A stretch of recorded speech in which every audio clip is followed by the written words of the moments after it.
Welcome to the Spring Newsletter.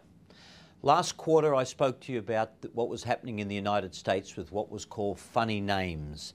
These funny names were Freddie Mac and Fannie Mae. Well, it's worsened, and it's worsened substantially. We now have a number of major American banks that are facing collapse. Bear Stearns, JP Morgan, a number of these particular banks are now concerning. The other thing that's starting to enter the news is what's called the credit squeeze.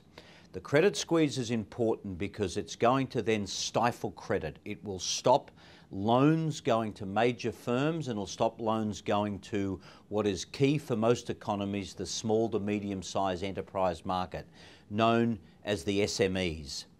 There's a concept called LIBOR. LIBOR is the interbank loans. In each of our cases, as a business person or as an individual, every loan we made, if we borrowed $100 from the bank, only $50 of that, only 50% of that actually comes from deposits, from mums and dads and various other investors. 50% comes from interbank loans, the acronym LIBOR, L-I-B-O-R. And these loans are from, say, the Bank of Saudi Arabia, the Bank of Kuwait, the Bank of China, these sorts of things. Well, the banks are now losing trust in each other, and it's a major concern because if LIBOR calcifies, if LIBOR starts to harden and freeze over, then there won't be interbank loans, which means that you and I, for houses or small business loans or overdraft facilities, simply won't be able to get them. This is a major issue. The other thing that's starting to happen is this further to the notion of the credit squeeze is a term entering the American vernacular called ninjas. No income, no job, and no assets. These individuals have been able to borrow. How on earth this could happen is quite amazing. I'll give you a quick scenario. A scenario is that I live in California. I have no income, no job. I have absolutely no assets. I beat my wife. I'm possibly on drugs. And yet I'm able to get a bank loan for a house. The logic that all houses go up, that you can make money without any question by moving into property, has been behind this. And it's principally come out of the United States. So I've been told that I need to put no money down, because remember, I have no job. I put no money down. But I'm told that even if I go into a drug-induced sleep for the next 12 months, my house will naturally go up because, after all, don't all houses sort of, appreciate and grow? And that's been the logic. And therefore, I will maybe have 10% or 15% equity for absolutely doing nothing. That's the theory.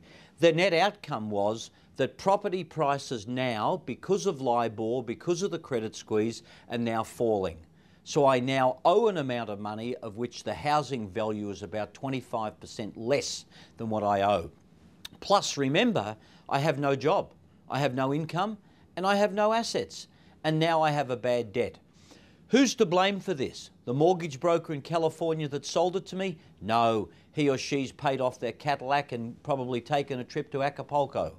So who now carries the problem? Well, is it the Bank of Santa Monica, who maybe took the loan, albeit through the mortgage broker? Well, the Bank of Santa Monica will probably sell that bad loan on to Wall Street. Wall Street then formed things called collateralized debt obligations, CDOs, and these collateralized debt obligations are then sold around the world. That's why Finland's in strife. That's why Iceland's in strife. That's why a number of these high-yielding mortgage-type funds are an enormous problem. The Americans have literally spread this around the world, and it's a major problem. British banks are suffering, German banks are suffering, American banks are close to collapse. It's an enormous problem. How a nation can put a man on the moon and return him safely again to the earth and loan money to people that have absolutely no income, no jobs, no assets is beyond belief.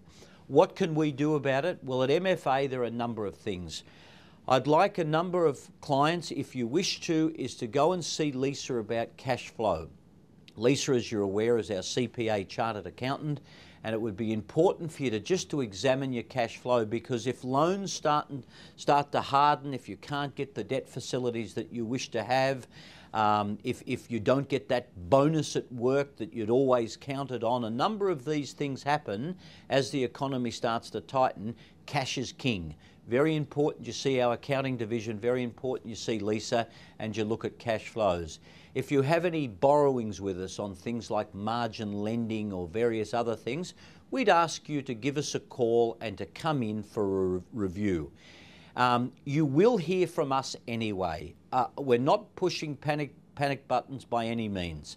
These problems are predominantly at the moment international, and Australia's banks remain very strong. Of the top 11 banks in the world, 4 of them are in Australia. They're AAA rated banks. So we don't feel that it's crisis time. We think it's prudent time. We'd like you to review your circumstances, and this quarter's newsletter will all be about cash flow, lending, modernising and perhaps modifying your borrowing positions on things like margin lending, and just understand what's happening on the world scene, particularly in the United States. Why we focus on the United States is, like them or not, they're 25% of the world economy. The old adage of when the United States sneezes, the world catches a cold is still very much the case. So no panic buttons.